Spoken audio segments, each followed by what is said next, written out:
Hello, and welcome to the Deep Blue Renegade podcast. My name is Molly, also known as the Deep Blue Renegade, and this is episode number 13. So let's see.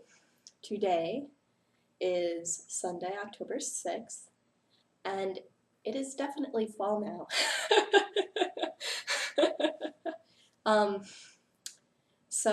I'm recording a day late today because yesterday I went to the Taos Wool Festival. And Taos is this funky little town about 2.5 hours north of Albuquerque. And every year they have this cute little festival. What's interesting about it is that I hadn't realized this until a bit later, but they have rules that every booth has to have something connected to either Colorado or New Mexico, because Taos isn't too far away from Colorado. And so that means there was a lot of churro, which is a native, or churro is a sheep that was bred to be able to be, for its wool to be worked in rugs. So it's a very low grease fleece, which means that you don't need a lot of water to clean it because there's not a lot of water here. And then there was also a lot of alpaca. And while I love alpaca, when I was looking at the fiber, it was just like way too much. Well, not way too much in terms of price, but like I was looking at fleeces because like you can only buy fleeces at a wool festival like this. So I wanted to look at something where I could only get it there. But the alpaca fleeces were so big, and though they might be comparatively cheap, they were so big they were too big for my budget, if that makes sense. So if I bought if I bought 4 ounces of an alpaca fleece or something like that, or whatever would shrink down to 4 ounces of an alpaca fleece, it would probably not be too bad of a price. But when it's 5 pounds, that's just way too much fiber. So yeah, so that was a ton of fun. I ended up driving up with someone from my Saturday knitting group, and we had a jolly nice time. We both enabled each other, but we were really quite restrained in our purchases because, well, the need is not there. It was all want. So we ended up buying things that we really wanted. We each bought one thing. And this week, I've finally got into my, what is it? So this week, my coffee is from a brand called Allegro, and it is a fair trade organic coffee from Honduras, and it's a light roast. And I've been having fun today playing with the French press, so I'm getting better. I'm getting better. So the process of making French press coffee is a bit more complicated than using my little Cuisinart single cup coffee maker. Because I've been thinking about bringing it to work, so I wanted to figure out if having a French press at home would make a lot of sense. Because I need a stove in order to heat up the water, and so that sort of precludes it from being brought to work. I suppose that I could do the French press in the microwave. I don't know, whatever. So it makes a very, very different cup of coffee. So it brings out different flavors, and maybe it makes some of the flavors more strong. So it's definitely been a different experience, and I don't know if that's the case where I'm just over-steeping the coffee.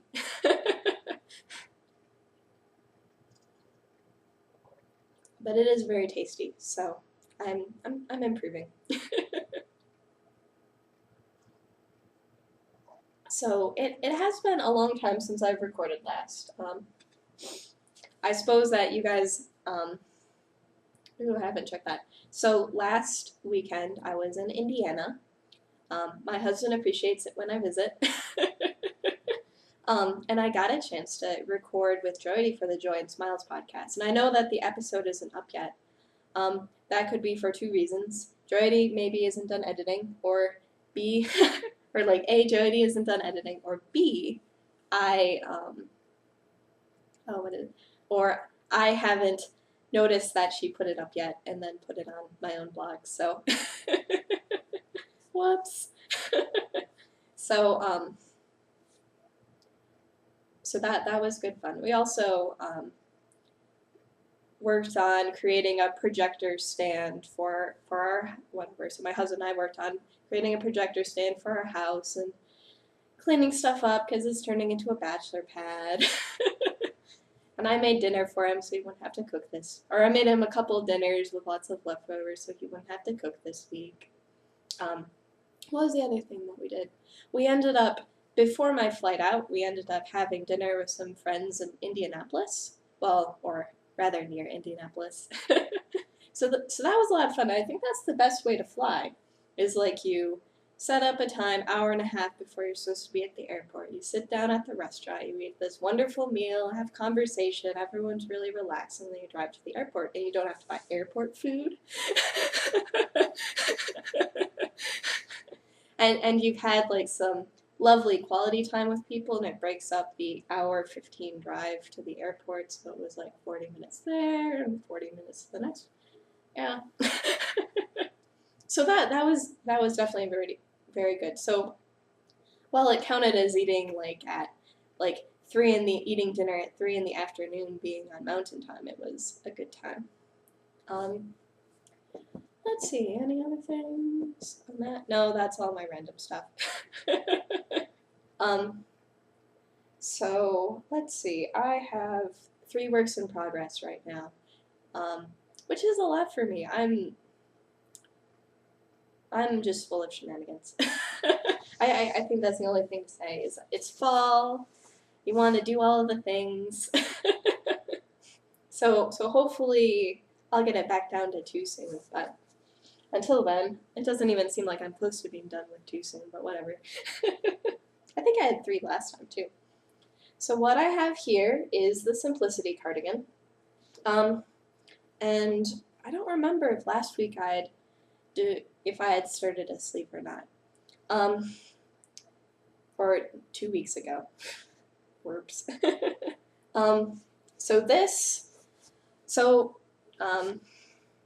I was knitting and knitting and knitting, and I talked with my friends in the knitting group, and like, oh, the sleeve isn't too big, the sleeve was too big.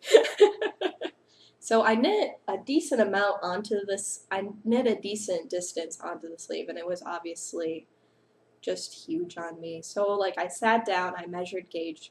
My gauge on the 3s was the written gauge. I don't know if it's the case where the knitting of it is just so boring that I just sort of loosen up, like, la-da-da, when is it gonna be over? So what I did was I was like, crap, this is too big.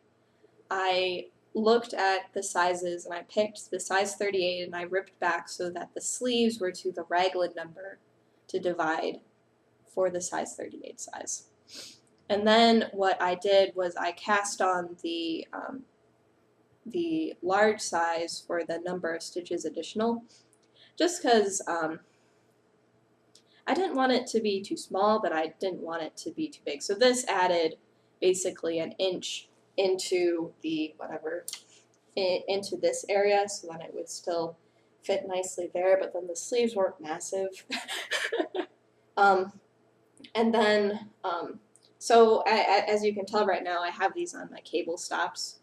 So I am going to pick up again, or I'm going to pick up, I'm going to take it off the waist yarn and then pick up the stitches in the armpit area, and then I'm going to be starting a sleeve soon. And hopefully this works out, because I think I'll shoot people. If I have to, like, so I decided to continue knitting this until I'd gotten past the yarn that I had ripped back for. And before I had started the sleeves maybe 1 or 2 inches away from the armpit, But this guy here, do I have a ruler handy? I do. But at this point, let's see, I am, how many inches am I at? So I'm at about 6.5 inches now. So if the sleeves are still too big, I'm going to just decrease more aggressively. But it does seem like it's about right. Let me put a sweater on a sweater. Because that's totally going to fit. So the sleeve area is definitely a good deal smaller, and I think when I'm picking up, it does tighten everything up and get everything nicely put together, so I'm assuming that this is actually about right for me. And because the cable stops are on this, because I took the 2 I had connected and then put on my 1 long, that it doesn't go all the way around at this point anymore, but it's definitely the point where it's crossing in the chest, and I'm almost to the narrowest part of my waist in terms of length. And I'll have to go through the pattern because I'm definitely tempted to make it longer because I like longer sweaters. Like the sweater I'm wearing right now is beatnik, and it is definitely good and long and wonderful, and I don't know. Excuse me, I think I finished this around Christmas time, maybe in January. So I'm finally getting some good use out of this sweater. And based on the Fit to Flatter book, it is the perfect type of sweater for my body type. So, accidentally picked the right thing. Yes. So let's see, anything else about the Simplicity cardigan? So I'm knitting, so this is the Simplicity pattern by Mary Annabella. I'm using my Wool Misa in the Chim Chim Chimney colorway. And, oh, I think the other thing about this is the knitting has been going so much better since I ripped back. Like, you know, when you get that you get that feeling of unease and you don't really want to work on a project anymore. That was where I was at with the Simplicity cardigan, is that I was starting to get nervous about the size. And once I had gotten rid of my fears about the size, then the knitting went a lot more smoothly. The other thing about this is that this was the only thing that I brought along with me to Taos to work on. So with 5 hours of driving time, and I was not driving, thanks Brooke, we took her car. So with 5 hours of driving time, I made a lot of progress, and we were also like sitting outside and knitting on stuff, and so it's definitely not exciting knitting. It's movie knitting. I think what Brooke said was that this is the sort of project where getting a Netflix subscription is well worth it. and she very well might be correct. I haven't, during the week I didn't really have a lot of time to work on it, so hopefully this week is a good week for that. Oh, and the other funny thing about this is, so in order to what is it? I wanted to be able to easily access the yarn for the sleeve, and I knit a decent amount because this is whatever the mini skein of how far I got in the sleeve. And so I just skeined it up on my whatever between my elbow and my hand, and then made a little mini hank, and I just shoved it into the center of my cake to just keep it out of the way. But I will be starting on the sleeve maybe sometime today, maybe not. We'll see. I have the needles on the right size cord, and so things are looking likely. The other thing that I'm working on, which I will pull this over, which has been an at-home project, and really hardly any work has been done on it at all, is that these are the first 2 of 54 hexagons to make a pair of hexagon socks. I tried something different when I was casting on for the second one. And I'm not going to do that. I'm just going to do a regular old long tail cast on, because the yarn end management is a little bit intense with this many small units. And I'm using Collinet Jitterbug in the October Afternoon colorway. And I want these socks to count for many cals, but obviously October is running out. So there is the Sock Knitters October Bring Your Own Boo cal going on right now. And also the Knit Girls are having a Halloween cal as well. And I think I easily cover the requirements for both knit-alongs, but I do need to finish before the 31st of October in order to qualify for prizes. So definitely coming in. It's fun to make it. I'm making smooth hexagons instead of stretchy hexagons, because the fabric does have a decent amount of stretch to it. And I'm making these for my husband. He made me make a pair for myself before he would let me make him a pair, so the doofus. So I was joking with him about how these were hexagons number 56 for this stupid pair of socks. Oh well. So it's coming together. I picked up the stitches on the side for the next hexagon, but I haven't cast on the other stitches. And this is the ball of yarn I'm using. I have plenty of yarn. We had discussed briefly about adding in more ridiculous colors, but I think if he really likes this stupid pair of socks, I can dig around my scraps and find the most horrific and ridiculous of the sock colors. And I think that these are plenty obnoxious all on their own. So what is that? So Hexagons by Kirsten Hall. Make sure, I know there's always that confusion of the Kristen versus Kirsten. You have to, it takes a little closer look, so it's Kirsten Hall. Oh, mispronunciation of names. Yeah, so knitting these on my size 1s. And it's going slowly. Like occasionally, like, I don't know, it's like I'll get into the mood and then suddenly decide to knit another hexagon. So it will be coming to, I don't know if it's a case where I'll knit these base hexagons and then I'll start on the heel and then knit up and out. I'm not sure. We'll see how it goes. Let's see. And I have one other knitting work in progress.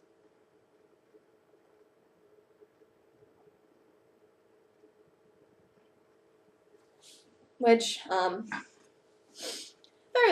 there was a certain amount of disappointment with this one. So,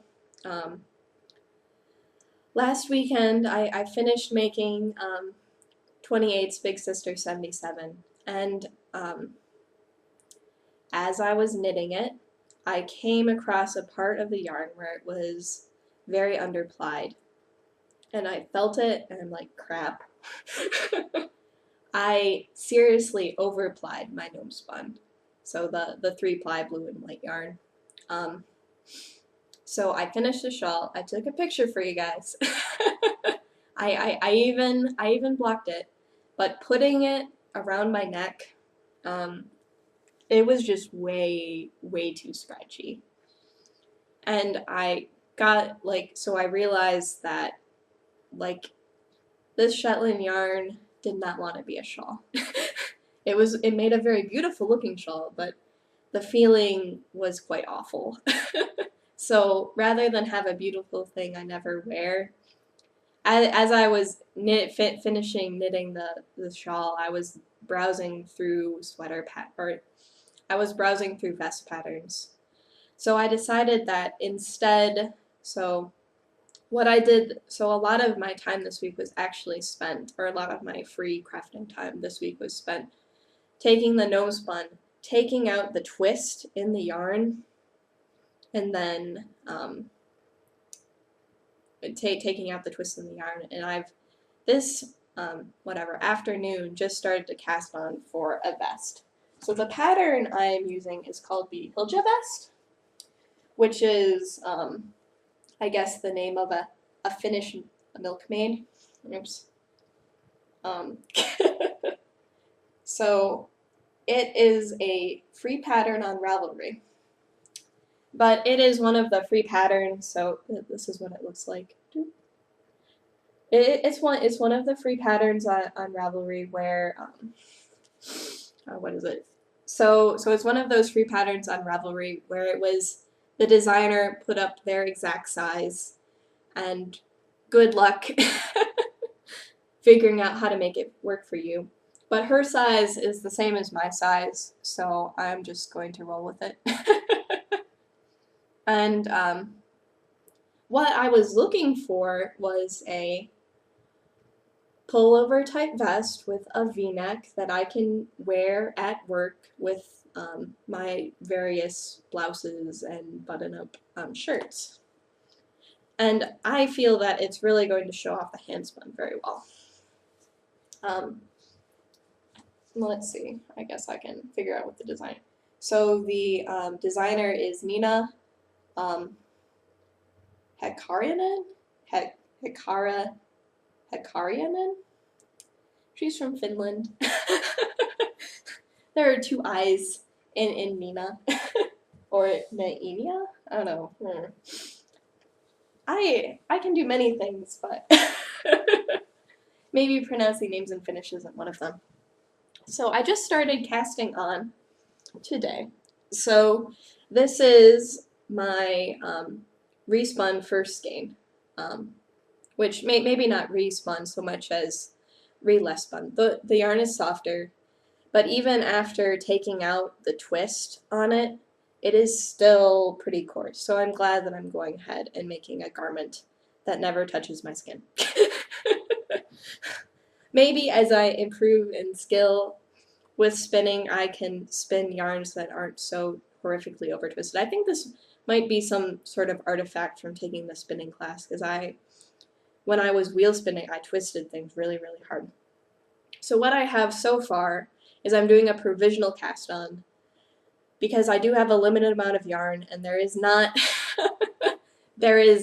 if there is not enough yarn, then what I want to be able to do is do the ribbing on the bottom of the sweater and the sleeves-ish and the neck in a white or something, so like a white sport weight or something like that, so that I can,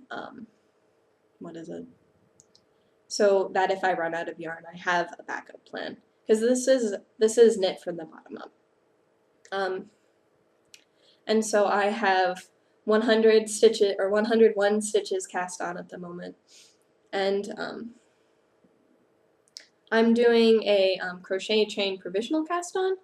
So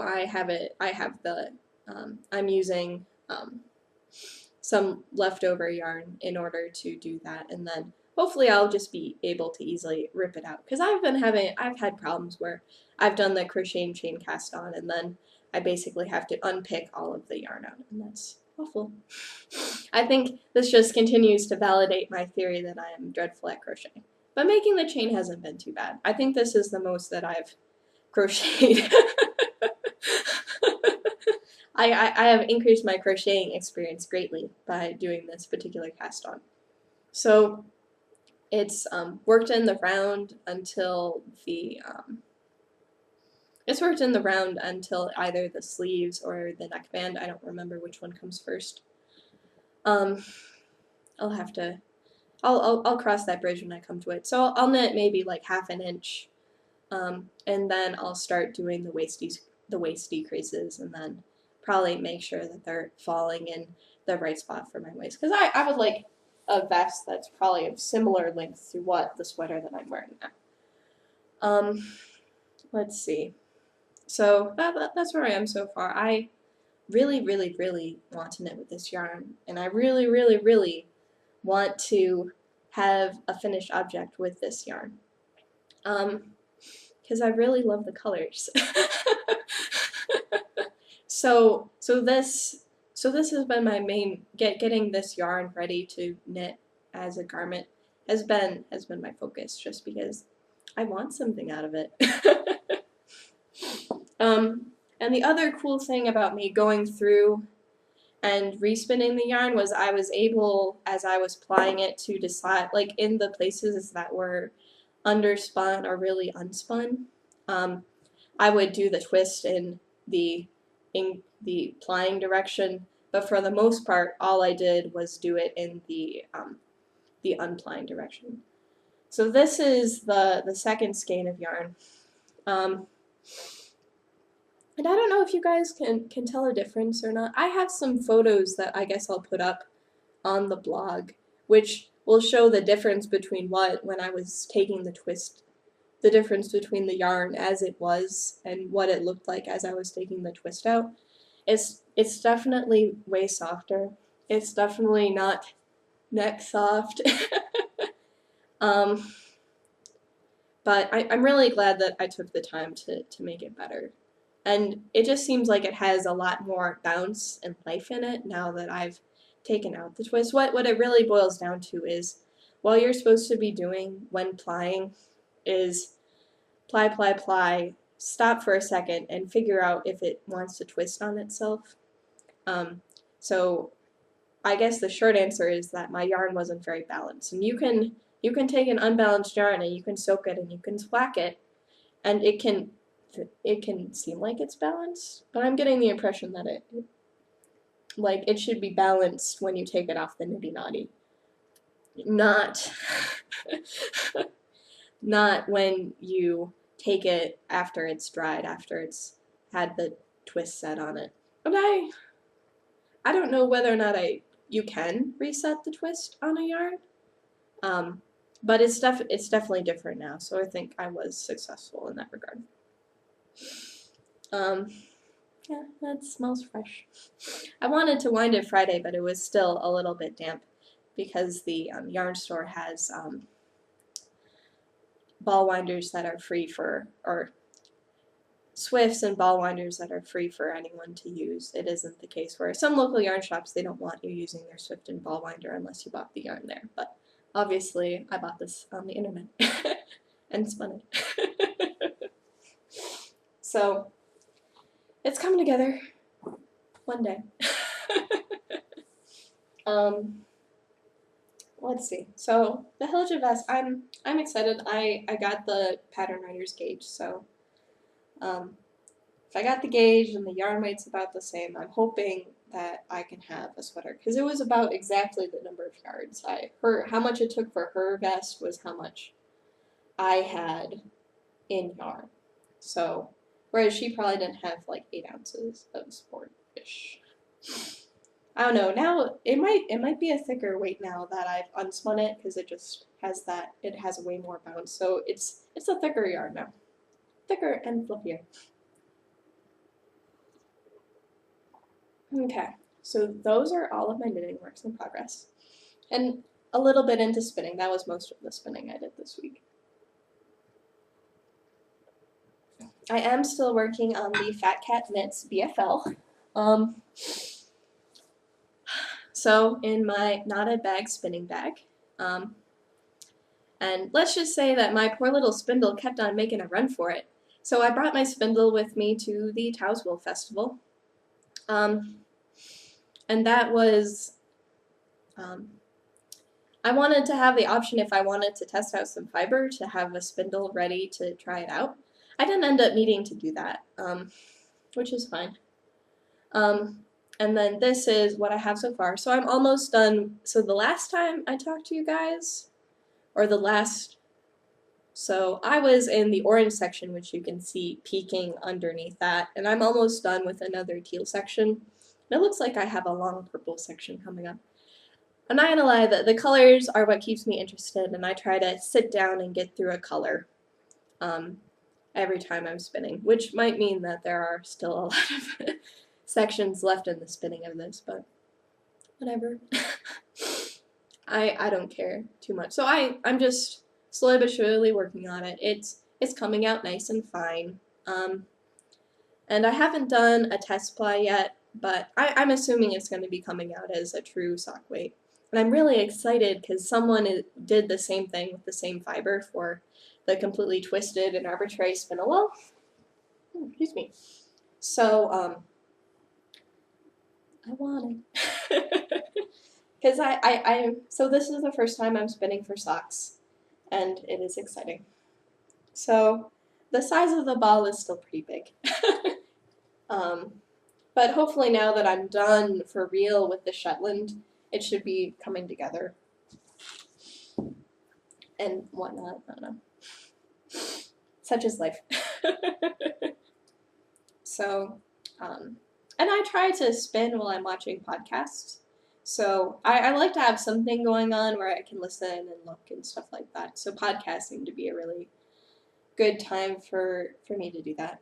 Like I tend to only knit at knitting group. So it works out. So, and I got a little bit of progress because while we were basically the Saturday afternoon knitting group like had reconvened in Taos to a certain extent. So we were just sitting around and I'd alternate between knitting a row of Simplicity and then spinning a bit on the BFL. So I don't think the colorway is available anymore. So if you were interested in it, I think it ended on September 30th. Or I don't remember the name of the one behind Fat Cat Knits. But I don't think that she's selling it anymore because the spin-along is over. And I guess that's what I get for not starting spin-alongs until way late. Oh well, such is life. Probably the next thing I'm going to be spinning is something that I got at the Albuquerque Fiber Fiesta, because I feel a little bit silly. I felt a little bit silly going to Taos and buying heaps of fiber if I hadn't bought the heaps of fiber I had bought the last time at the last festival that I went to. So, okay. Oh, so something I had completely missed during episode 12 was that I did have a finished object. Oh, poor socks. So, I did finish my Vesper socks, and I'm wearing them right now. Pull them up on my leg. So these are the. So this is the Ashton window sock by Karen Martin Kempner. And it was made in the memory, or the pattern was designed in the memory of Lynn Ashton, who was the designer of 28's Big Sister 77. I finally got around to posting the finished object pictures this week and showing things off. So this is the sock that didn't have deodorant melt on it. I had the socks in my bag when I went to Indiana, and I had the deodorant in the same bag, and it just leaked all over the place. So at least my feet are fresh. I don't know. And this is Vesper, or Knitterly Things Vesper, which is a self-striping sock yarn in the Sweetwater colorway, which is very obnoxious and bright. And I did a lot of modifications to the pattern. I increased the number of cable and lace repeats, and then I took away the lace repeats in a circular fashion around the sock. So, so they all start at the beginning, and then I slowly but surely take them around. And I made it so that the socks were mirrored, so that they had the same disappearing thing, but in opposite directions. And what was really sweet was Karen actually featured my socks on her pattern page. She was really excited that I had taken her pattern as a recipe and whatever, basically added a bunch of other things to it in order for that to come together. So let's see how it will be easiest for me to take off my sock and show you guys. So I feel really stupid for forgetting it. It was sitting over nearby. I hadn't even worn them yet. I have worn them now because it's really cold today, so I definitely needed some socks. So, and they are now decidedly my foot shaped. So here is the side with the cable pattern that goes all the way down, and here is the side where the cable pattern whatever starts to disappear.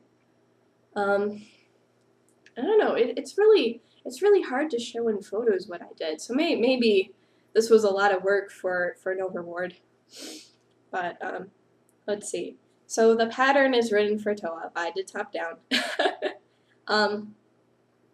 I don't even remember what heel she calls for, but I had my own flap and gusset heel. I tried to make them match, and whereas this sock has a blue toe, the other sock has a green toe. They were close, whatever. At least for the parts that are peeking out of my shoe. They match in terms of colors and stuff like that. I think I got somewhat off on the heel flap area, and that just sort of changed all of the sock overall. So I tried to make them matchy-matchy, and it was okay. And so I'm really happy with how they turned out. I'm going to treat them gently because they are 100% merino. I did knit them on zeros, so they should be a bit tougher because of that, but yep. So I'm just really happy that they were the featured pattern. It was good. Now, the other thing that has happened since I last podcast was I ended up entering things into the state fair, and I got my entries back. So I ended up getting second place in lace shawls. Let's see. Hand knit shawl. Happiness. So this is my Even Star, which I had finished earlier this summer. And there were no comments in my tag. So so I don't know I don't know what the story is. This is I was really excited to get second. The person who got the first place in shawls also got first place in hand knitting overall. So to be second, the best in show, the very best in show. What can you say? I wish there were some things for improvement, or maybe it's just it was badass. I don't know. I also entered my boho sweater. And so I got third place in knitted pullovers. First place tag. I'm probably gonna take the tag off now. I just wanted to show it with the ribbons.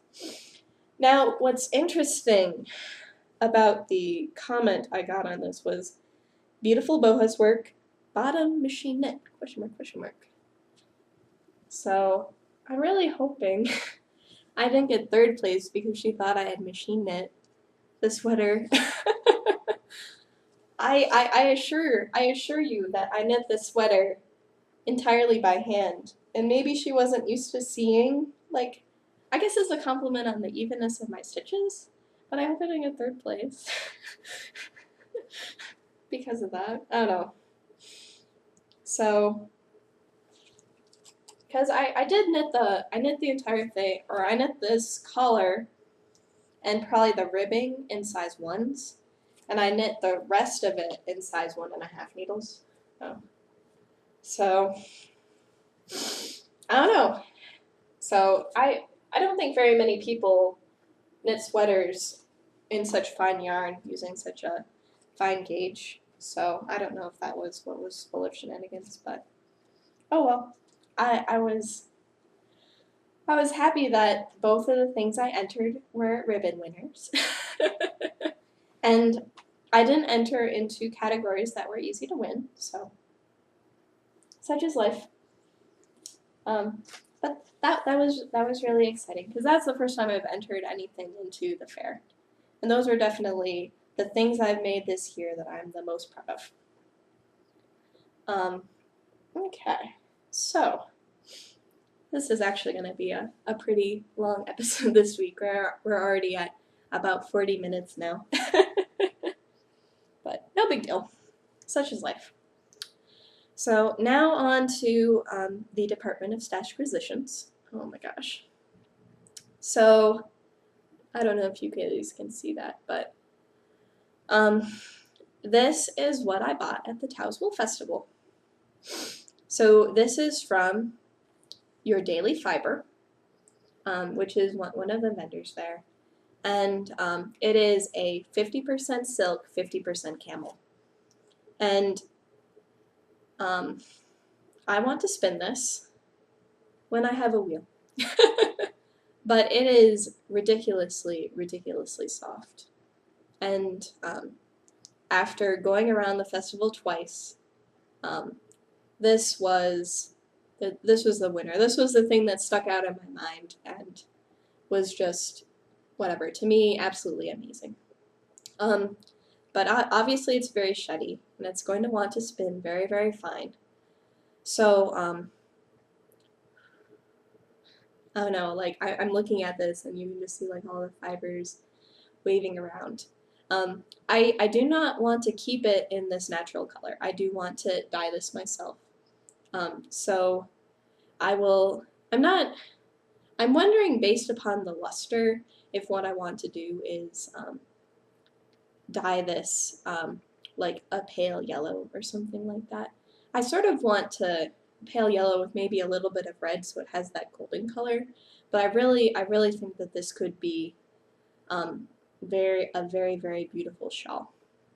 And yeah, so it's just ridiculously soft, and I'm gonna have to Brooke was joking around that I was probably gonna have to spend a couple weeks prepping my hands in order to spin it, just because it is so ridiculously soft and so easy to catch and stuff like that. And I was actually really honestly impressed on the price. Like, I would have paid more money for this skein of fiber than I actually did. So I feel like I got a really great value and a really wonderful, luxurious fiber for my money. Now, I did buy, now Brooke didn't enable me into that purchase at all, but Brooke did enable me into a couple of things, which I actually bought from her and her husband. So, as I was explaining earlier in the show, I was looking at fleeces. I was interested in fleeces. I was probably what I liked them, like there were some really, really beautiful fleeces there. And what I looked for in fleeces was I wanted something probably a little bit different than what I could buy commercially or on the internet or through a store or something like that. Because the Wool Festival really is the only place where you can buy a fleece from a farmer and be able to look at it and do that other stuff. So I was walking around, and I really liked the ones that had lots of colors in them. I liked mohair scared me a little bit. Alpaca scared me a little bit. But the Shetland, the CVM, there was probably some Wensleydale there as well. The churro scared me because it's just way too coarse.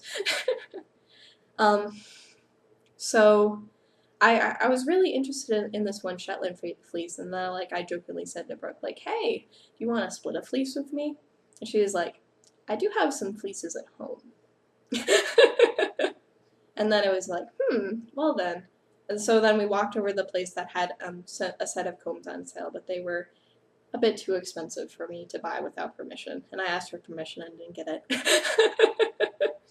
So then it was a case where it's like, Brooke's like, well, my husband has made several sets of hand combs.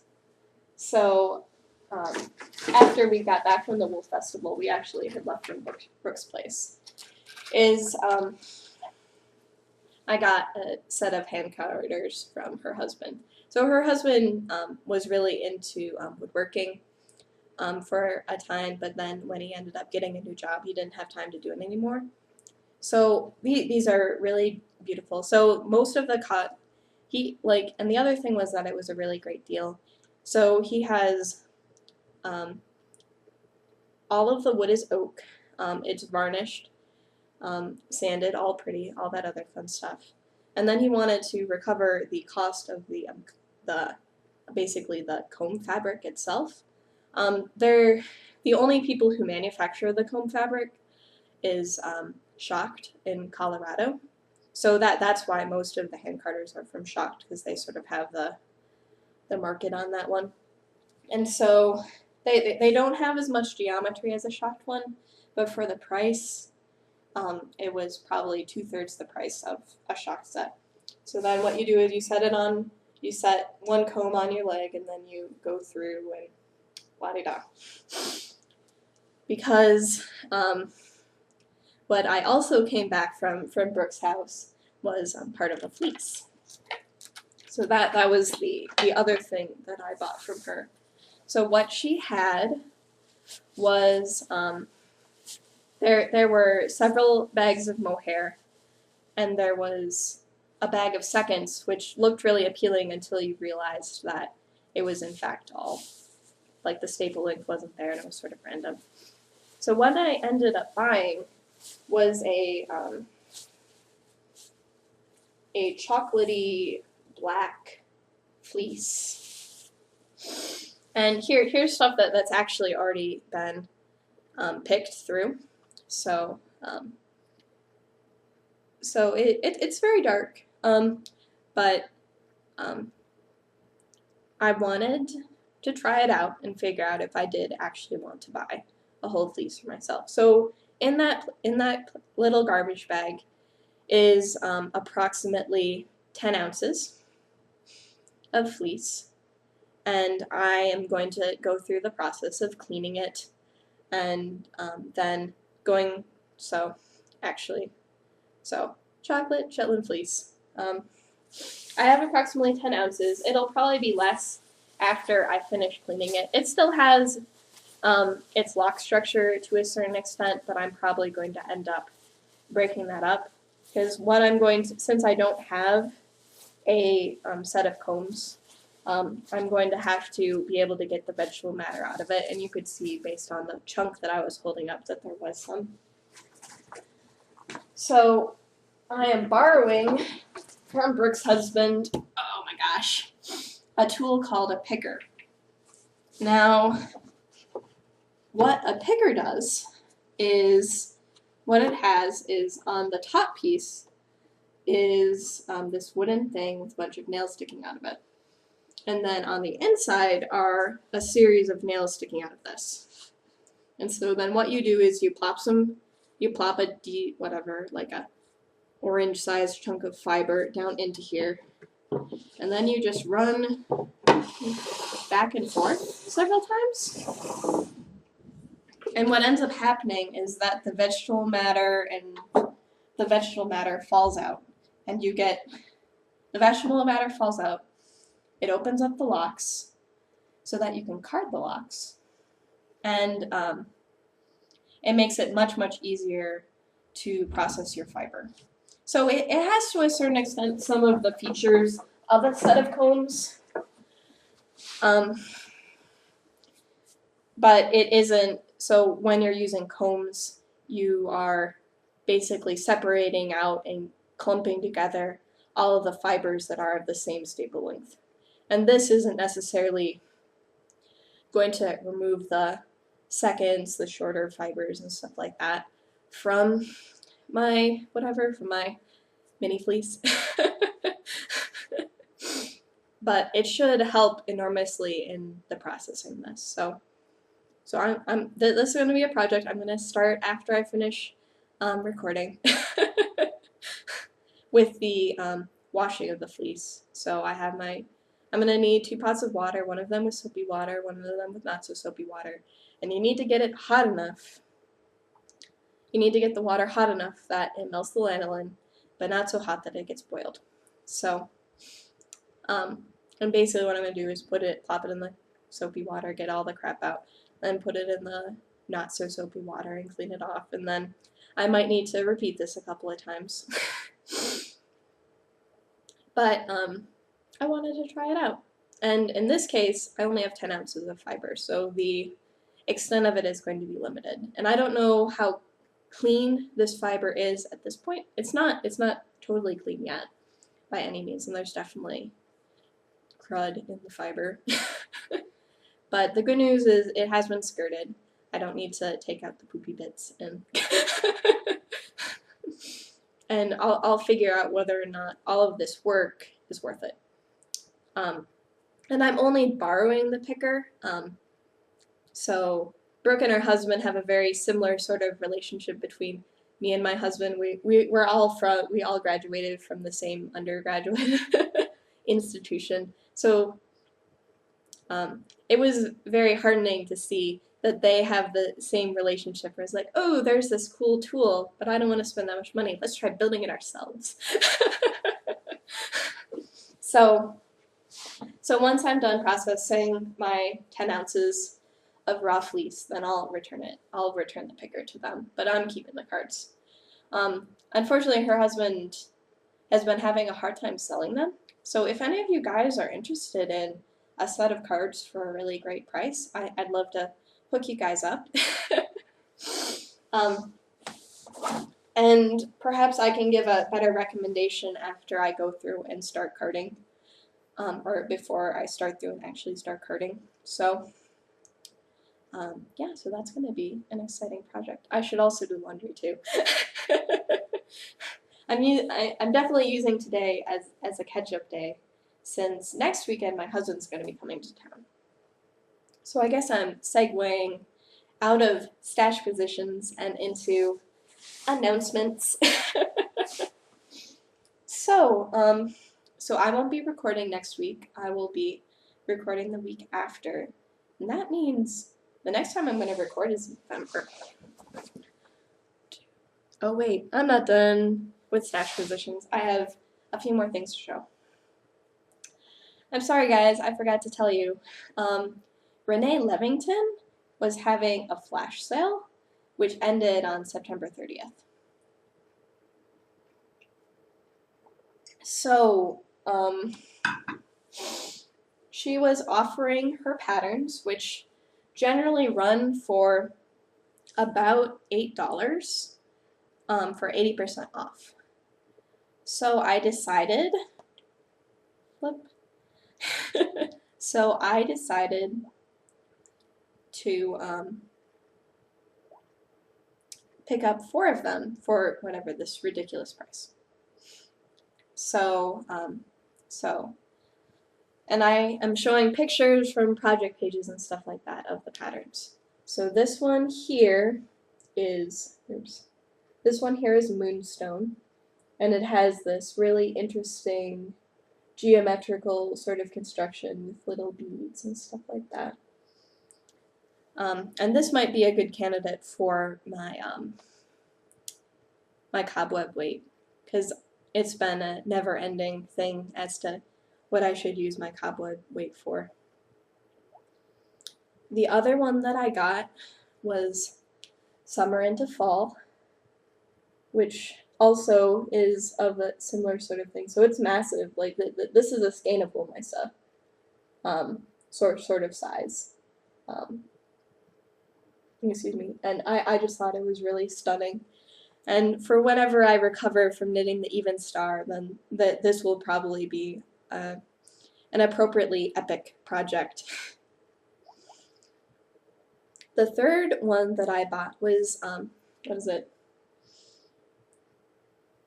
Enen? Or Eininen? I don't know. So I caught my eye. It's definitely a shawlette, and it seems like it would be fun to knit. And the last one that I bought was Persephone.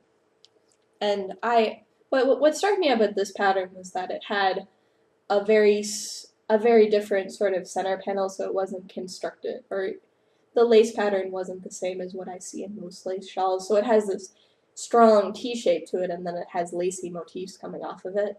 And so that was what caught my eye on this one. I have no clue.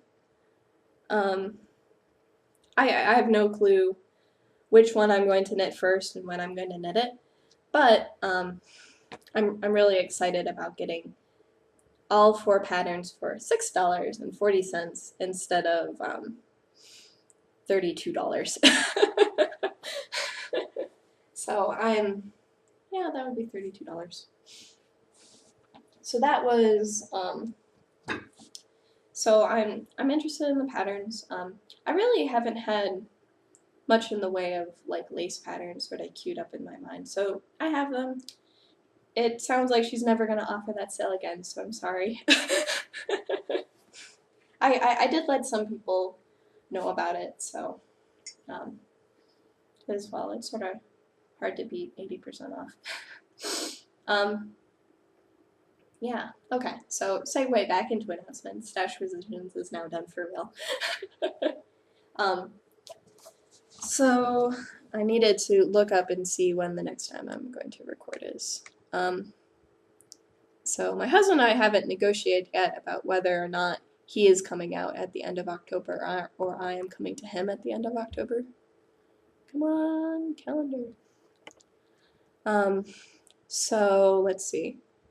Today is the 6th. I won't be recording the 19th. And that takes us all the way to November. So I know that I will for sure be recording this November 2nd. And, well, when my husband comes out or I come out to him, it's really hard to record. And generally, it takes like a few days to recover. So, such is life. Wait a second. I should be recording October 26th.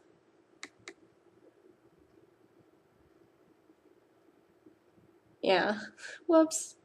So, wait.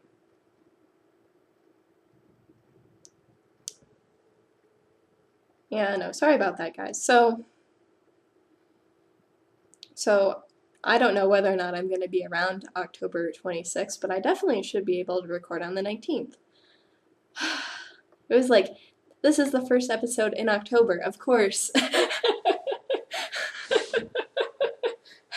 Oh my gosh. This is what I get for never having show notes. I just sort of assemble all of my stuff around me. So I will not be recording next week, which is whatever that should be, the 12th of October, but I should be able to record on the 19th. Silliness. And the Simplicity Cal is continuing on. I keep on forgetting to post photos. So I'll go through and post some more photos of my progress so far. It's been a little bit quiet this week. Let's see. So hopefully I can, whatever, get cracking on all these knit-alongs I'm doing. Oh my gosh. And